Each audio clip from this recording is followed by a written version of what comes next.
Dan Bidondi here, TruthRadioShow.com, and I want to talk about, once again, preterism, or people who believe that Jesus returned in the first century.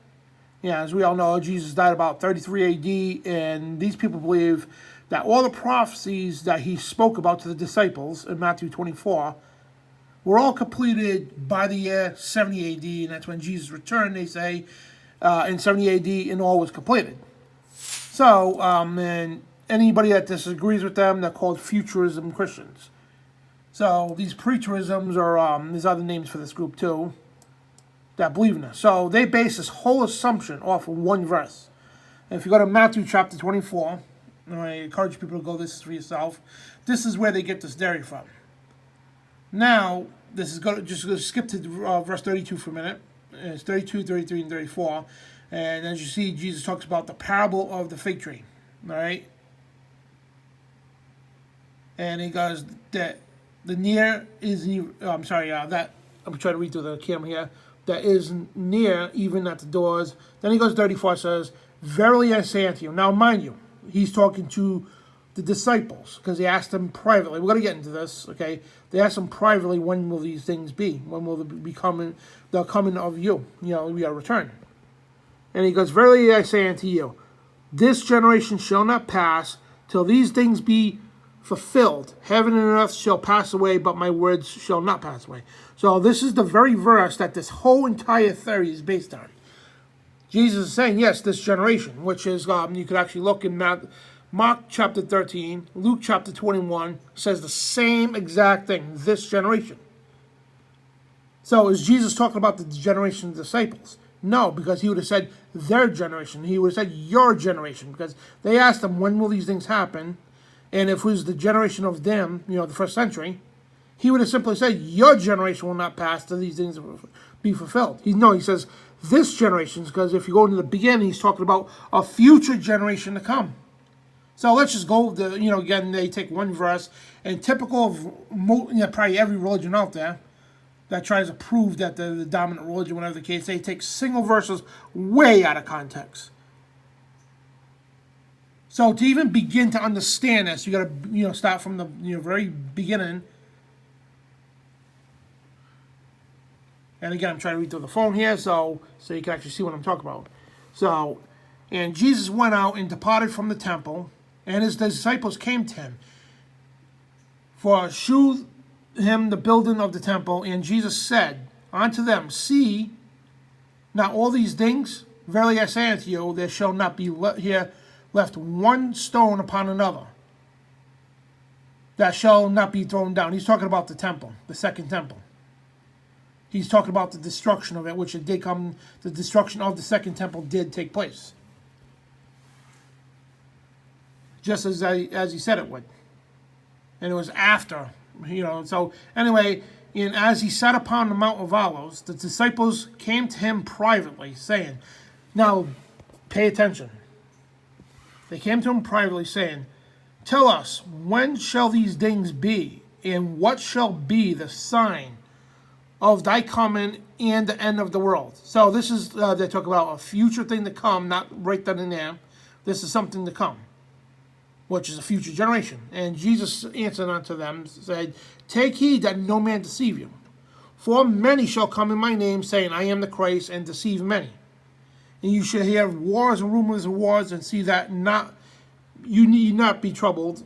For all these things must come to pass, but the end is not yet. For nation shall rise against nation, kingdom against kingdom, and there shall be famines and pestilence and earthquakes in diverse places. All these things are the beginning of sorrows, not the end, the beginning.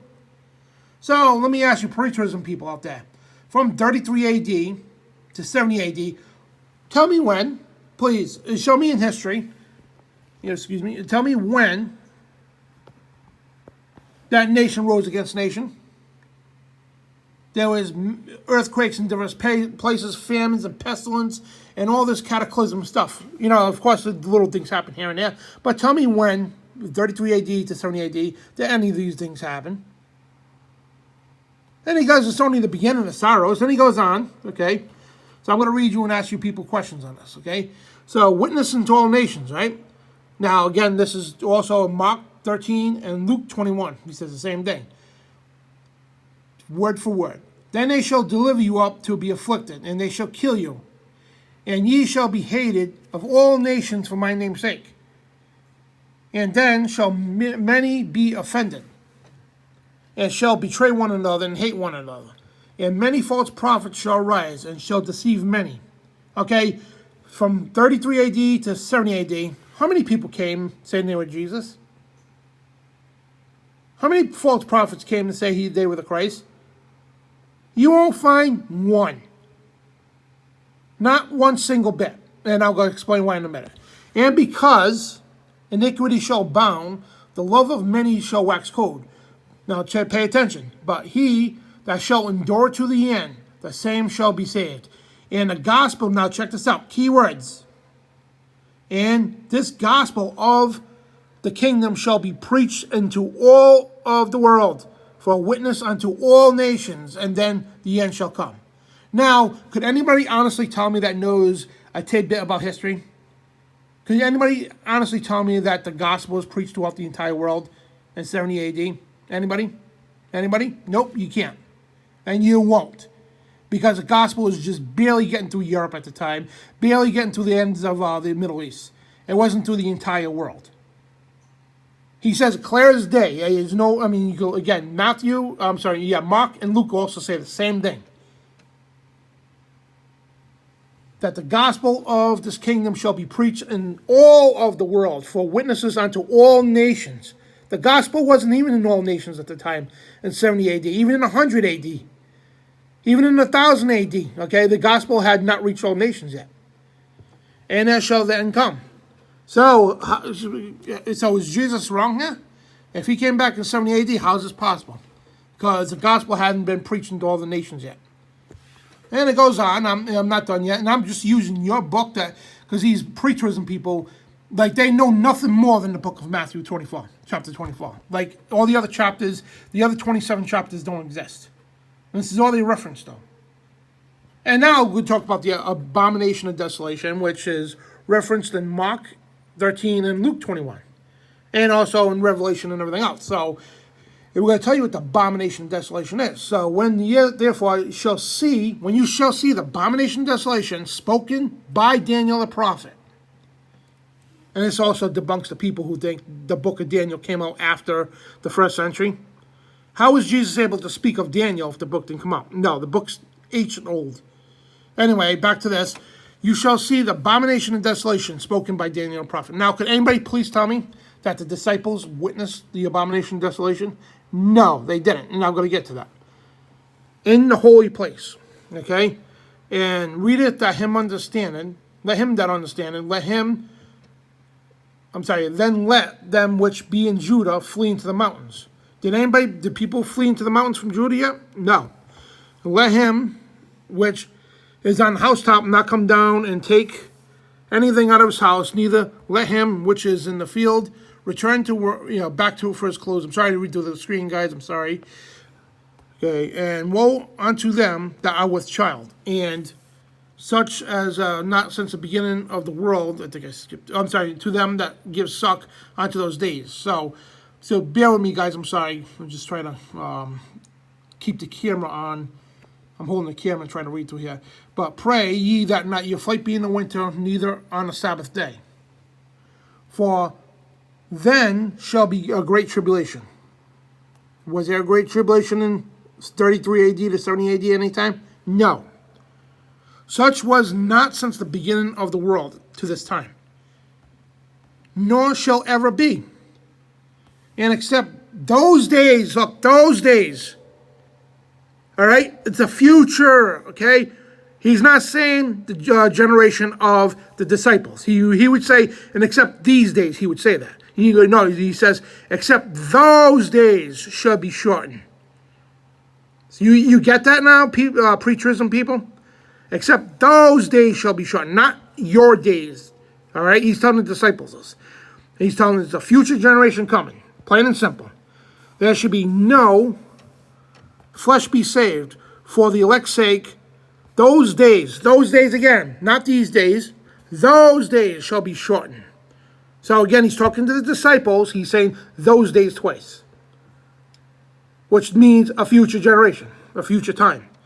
Then if any man shall say unto you, lo, here is the Christ, and there believe it not.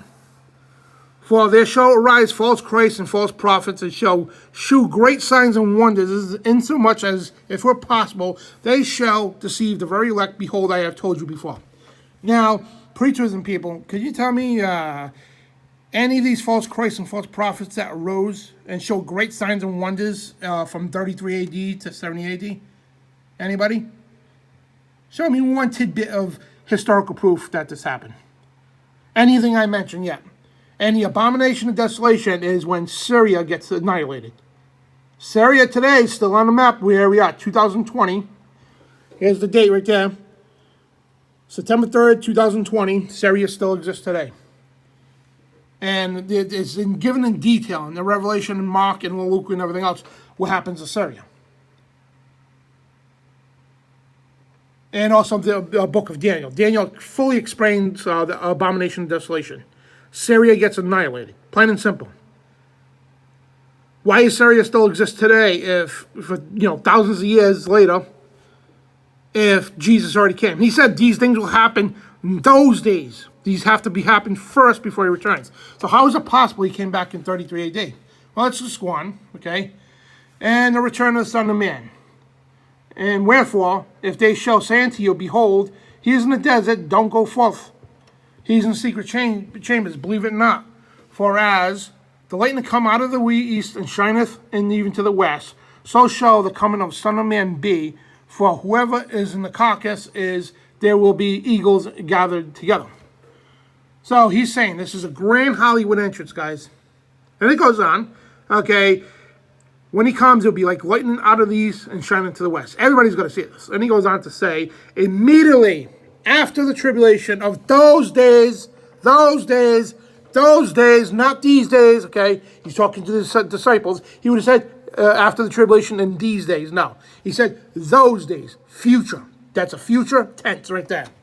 Shall the sun be darkened, and the moon shall not give her light, and the stars shall fall from heaven, and the powers of heaven shall be shaken. Now, could anybody honestly tell me that anywhere from 33 AD to 70 AD, did the stars from heaven fall? This would have been an earth-shattering, cataclysmic event. Every history book and historian would have noted this. Could anybody tell me that happened? No, not yet. In those days, okay, not the days of the generations of the disciples. And then shall appear the sign of the Son of Man in heaven. And then shall the tribes of the earth mourn, and there shall when they see the Son of Man coming in the clouds of heaven with great power and glory. And he shall send his angels with great sound of a trumpet, and they shall gather together his elect from the four winds, from one end of the earth to the other. All right, so if he gathered the elect, this is a big question. Why are we still here? Why ain't we in, at least the Millennium Kingdom, which would, the Millennium Kingdom would have ended in 1070 AD. How is this possible? How are we still here with suffering, death, and all that? When all through the scripture says clearly in Revelation that no more death, no more sorrow, no more evil would exist. He'll wipe every tear away from everybody's eyes. I should put the verses up there, but that's something you can easily find in Revelation. Easily. And also in Matthew as well. And also he goes on to talk about the lesson of the fig tree, the parable of the fig tree. Now we learn the parable of the fig tree. When his branch is yet tender and putting forth leaves, you know that the summer is nigh. So likewise, ye shall see these things. No. Shall see these things, okay? You're not going to see these. They shall see things and know that is near at the doors. And verily I say unto you, here we go again, ready? This generation, this is one he's speaking of, those days. He's talking about those days, not the days of the generations. This generation shall not pass till these things be fulfilled. Heaven and earth shall not pass away, but my word shall not pass away. So again, this generation he's talking about, not the generation of disciples, shall not pass away till these things be fulfilled. Could anybody honestly tell me in one shred of history that what we've covered so far, What we covered so far, can anybody tell me that one of those things have happened yet? And if you say yes, you're a liar. And I'll call you right out on that, because there's not one shred of historical proof or biblical proof that holds this right now. These are future things to come. So if you want to call me a futurist, whatever you want to call me, okay?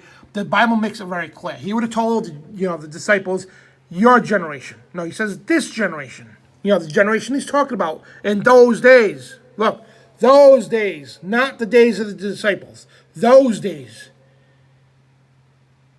I don't know how much more clear I gotta whack it into your heads, man. It really ticks me off that you can't simple reading comprehension.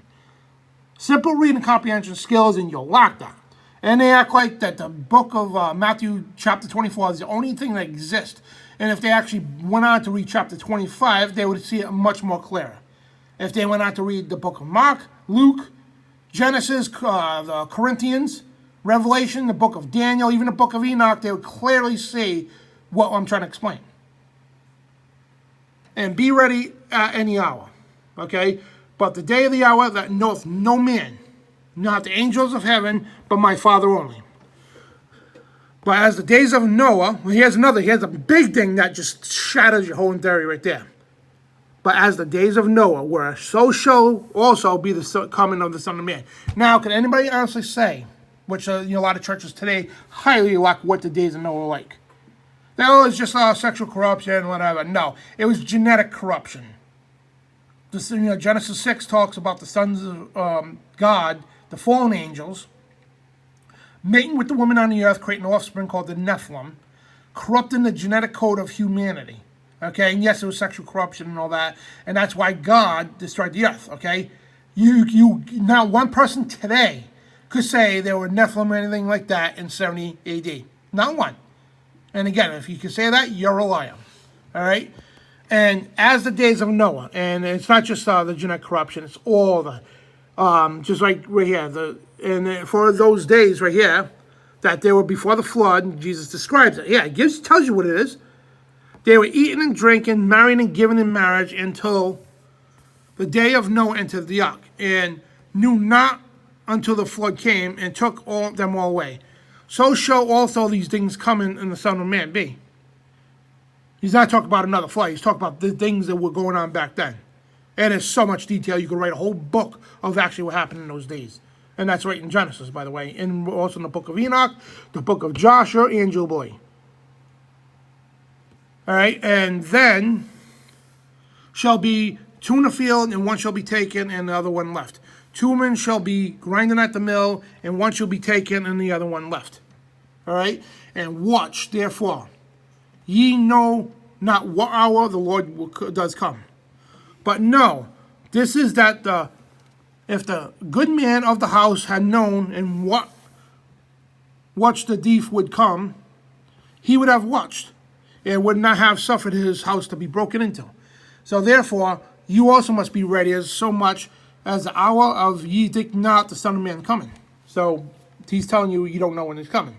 So we all agree on that part. Okay, so last part here, paragraph. Woe then is faithful and wise servant, whom is the Lord had made a ruler over his household, and give them the meat in due season. Blesses that servant whom the Lord is cometh and shall find doing. Verily I say unto you, that he shall make him ruler over all his goods.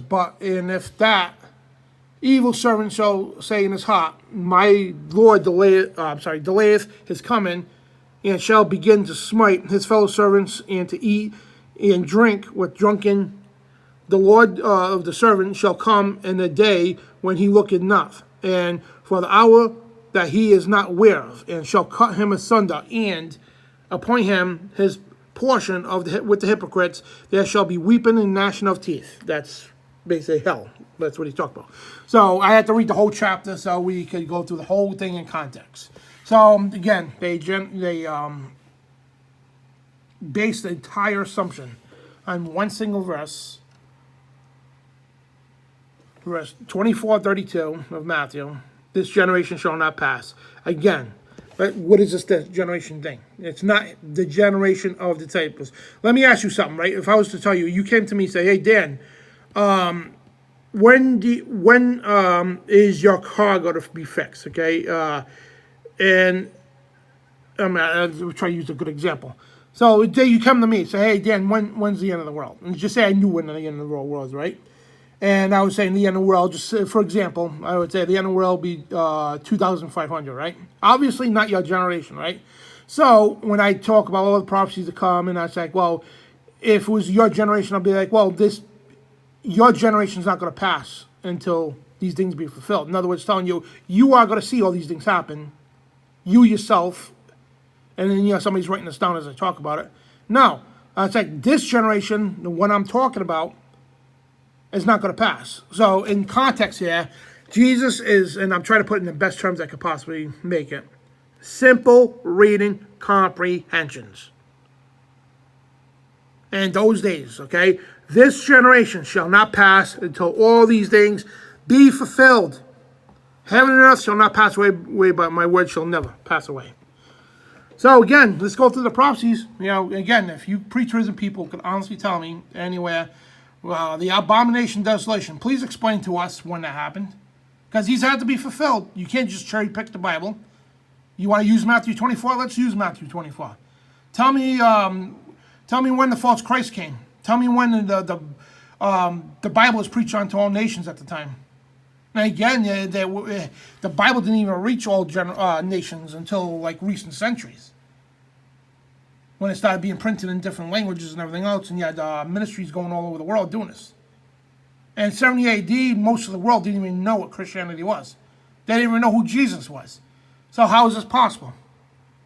Because again, you base your whole assumption off one verse that's taken out of context that you can't simply understand. Simple reading comprehension skills. That's all it is. And you completely ignore the rest of the book of Matthew, which is 27 other chapters. You completely ignore the book of Mark, Luke, the Chronicles, Corinthians, and the book of Chronicles, the book of Revelation, the book of Daniel, again, the book of Enoch, and many other scripture that tells you exactly in detail of all the prophecies need to be fulfilled before he returns. This is him just summarizing it.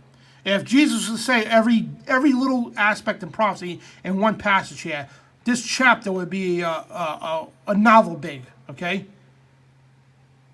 This is why you need to understand the entire scripture before you can even begin to understand one simple chapter, let alone one simple verse. There's so much content in these things. You have no idea. So, preterism people, you really need to learn scripture. And do not dare to sit there and say, I don't know scripture, because I've just destroyed you, okay? Here's the thing. Jesus, his famous words to tell people is to watch. Watch. And you'll see these things, you know what I mean? Not one person, honestly, in this planet, and any historian ever could tell you that these things came to pass. Not one. And here's the thing, too, the Bible talks about, I'm going to get real quick with this. After all this happens, right, it talks about a 1,000-year millennium, right? Which in your indication would be 70 AD to 170 AD. 1070 AD, I'm sorry. Right? Then after that, all evils are banished. All Satan's thrown into the lake of fire, evil, death, famine, sorrow, pain, and he says he'll wipe every tear away. This is in the book of Revelation. So now we're in the year 2020. How is this possible that evil exists today? How is it possible we have an antichrist system set up right now? How is it possible? How is it possible that we could die? How is it possible that we're suffering right now? There's famines and everything else. How is that possible? Oh, because you misinterpret the scripture? Absolutely. Or some people say, well, part of that scripture is wrong. No, you're wrong. The Bible's not wrong. It's just you don't know how to read it right. That's the plain and simple. Don't mean to sound rude, guys, but you preach a false doctrine, and I'm going to call you right out on it. Because this generation is the generation of these things. After, okay, those days, after these things be fulfilled, they were not fulfilled. Not one of these single things were fulfilled except the destruction of the Second Temple. That's the only thing when Jesus left, okay, right about 70 AD, I think it was, the Second Temple was destroyed, okay? I forgot what date it was, but it was the first century. That's the only prophecy that was fulfilled in the first century. And from here to there, okay, there's zillions more, okay, that, you know, you have to understand Scripture to even know about. Okay, so nobody could honestly say any of these things were fulfilled, because these would be earth-shaking, world-changing cataclysm events that would have been in every history book across the planet. Plain and simple. You know, you just got it wrong. So all you have to do is go back, read Scripture, start from Genesis and work your way through Revelation, and completely understand in every context. Don't take a single verse. You take the verse and you put it in its context. Well, this verse here, which in the context is this paragraph. And the paragraph in this context is this entire chapter here. Then this entire chapter in this paragraph is the entire book of Matthew.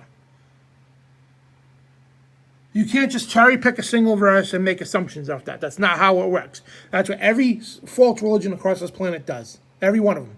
They'll take single verses and string together a bunch of other verses that have nothing to do with it to try to support that.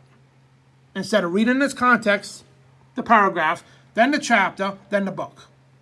That's how you fully understand what something means. Not just one single verse and what you lamely think it is. That's not how it goes. You don't cherry pick it. And this is exactly how you read the Scripture, guys. And they even gives you, I mean, you got to read Mark as well, Luke, to fully understand it, because there's more information in each thing. And it goes on. And Jesus even referenced the book of Daniel. So before you begin to understand this, guys, you need to go back and read the book of Daniel. So he says, as it is written from the book of Daniel. So now, before you fully understand what he's talking about here, you need to go read the book of Daniel. See how this works? You need to know the whole Scripture, not just one chapter, one verse of the Bible. This is Dan Bidondi for TruthRadioShow.com. God bless, shalom, and you are the resistance. Declaring war on the New World Order. TruthRadioShow.com.